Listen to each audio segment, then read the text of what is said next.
Hi there, my name is Matt Oldfield and I am a children's author of all things football. Trust me, I've got something for everyone. Let's say you like funny fiction. Well, let me introduce you to Johnny Ball, accidental football genius and top young football manager. Or maybe you prefer reading about the real life stories of the greatest superstars in the game. Well then, the Ultimate Football Hero series may be right up your street. And there'll be a second video all about that later. Or maybe you're looking for a collection of the most incredible true football stories you never knew, in which case Unbelievable Football is the book for you. Now, I don't like to boast, but this book won the 2020 Children's Sports Book of the Year award, and I've actually got the trophy here just to prove it in case you wondered. Here we go. Ta-da! Beautiful, isn't it? Okay, so today's video is going to be all about Unbelievable Football.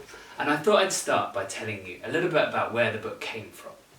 Now, while I was writing the Ultimate Football Hero series, I was sat there thinking to myself, I'm having lots of fun writing about these really famous footballers and these really famous football matches. But what about all of those amazing stories that are not so well known? But are just as exciting? Wouldn't it be great if I could write about those too?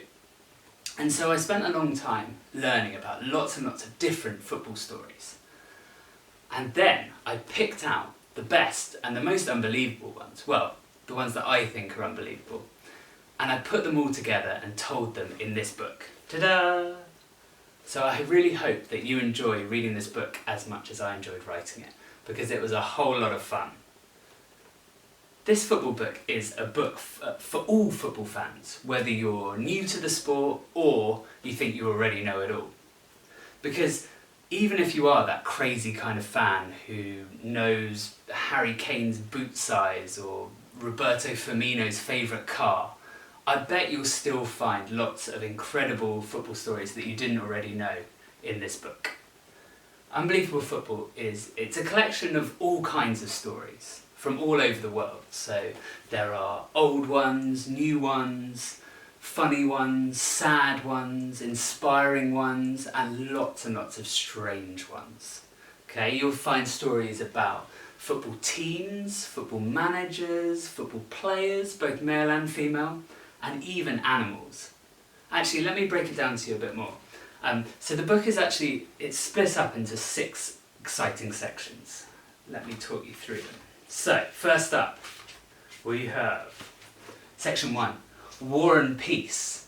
Okay, so this is for people who think that football and politics shouldn't mix. Then we have section 2, Overcoming the Odds. So this is for people who think the journey to becoming a top footballer is really easy. Then we have section 3, Amazing Animals. So you can probably guess what this one's about, and I'll be reading a bit from it later on. Okay, number 4, Unbelievable Comebacks. So this is for those who like football fairy tales about teams who never give up. And then we have section 5, Who Are Ya? So this is a section all about mysteries and curious tales of mistaken identity. And then finally we have section 6, For the Love of the Game. So this is one for those who like learning about football's lifesavers and game changers. So there you have it. Hopefully there's a story there for everyone. So with this book, some of the stories you probably will have heard of before. So something like, I don't know, Leicester City winning the Premier League, for example, or Liverpool's Miracle of Istanbul. But with those, this is your chance to learn about those famous events in a bit more detail. But I promise, the majority of the stories in this book are going to be totally new to you and totally weird and wonderful. For example, have you heard of the former Chelsea striker who helped end a civil war in his country? Or what about the unbeatable women's team who entertained huge crowds during the First World War? Or the shepherd boy who stopped Ronaldo, or the dog who saved Manchester United, or the world's worst team who never gave up, or the superstar footballer who never actually played a game.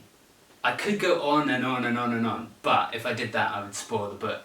So I'll stop, and instead what I'll do is I'll read you one of my favourite stories from the collection, which is all about this guy, Paul the octopus.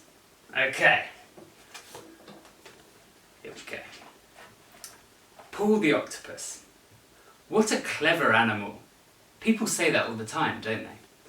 You hear it whenever their dogs, cats, lizards learn to sit, roll, bake cakes. Okay, maybe not that last one. But if you want to hear about a properly clever creature, let me introduce you to Paul the octopus.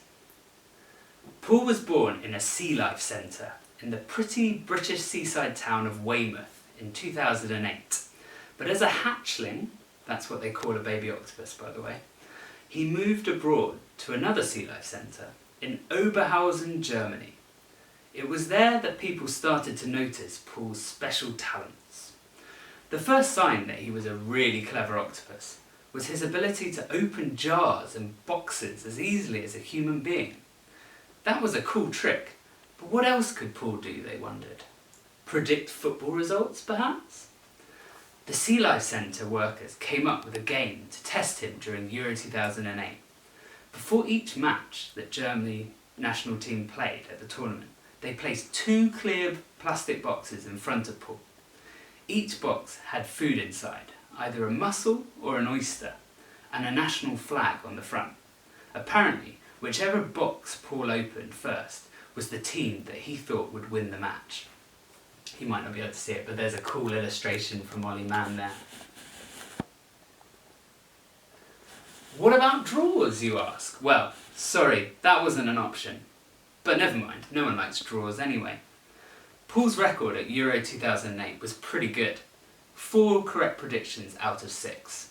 Not bad for an animal that had never played or watched football in his life. Sadly, however, he messed up on the most important result of all. After getting Germany's hopes up by gobbling the food from their box, they ended up losing 1-0 to Germany in the final. Schlechte Kracher. That's bad octopus in German, I think. Despite getting that one wrong, Paul got to keep his job for the 2010 World Cup in South Africa. By then, he was the most famous psychic octopus ever, probably. Thousands of football fans came to visit him in his tank, and his predictions for the tournament were even shown live on German TV. And this time, with the pressure on, Paul put on his best performance. He got every single result right, 8 out of 8, 1 for each of his psychic tentacles. They included Germany's surprise defeat to Serbia in the group stage, their exit in the semi-finals, and, best of all, Spain's victory over the Netherlands in the World Cup final. If you watch the online video for that prediction, Paul goes straight to the Spain box without a single doubt in his mind. Now that really is a seriously clever creature. By then, the Spanish people loved Paul like one of their own. When the football team returned home to a hero's welcome in Madrid, there were octopus banners everywhere, and their captain, Andres Iniesta, even held up a small soft toy version of Paul. Just like this one. With each correct prediction, Paul became more and more famous around the world. Forget Lionel Messi or Cristiano Ronaldo. The real star of the 2010 World Cup was in a tank, not out on a football pitch. An aquarium in Spain invited him to visit, while an angry chef from Argentina threatened to cook him after his country lost to Germany in the quarter-finals. Fortunately, the keepers at the Sea Life Centre protected their celebrity carefully. Paul stopped predicting football results after the tournament in 2010, and at his retirement party they presented him with a mini World Cup trophy of his own, filled with tasty mussels, of course. There are always people who want to eat our octopus, but he is not shy and we are here to protect him, said Oliver Walenciak, Paul's keeper. Sadly, an octopus doesn't live very long, even one as clever as Paul, and he died in October 2010 at the young age of just 2.5. It was a sad end for such a successful psychic, but at least, As the Sea Life Centre's manager Stefan Paul said, Paul had a good life. And the genius of Paul lives on. He has a giant monument at the Sea Life Centre in Oberhausen, as well as an iPhone app called Ask the Octopus, and even his own song. And like all great heroes, Paul has also helped to inspire others.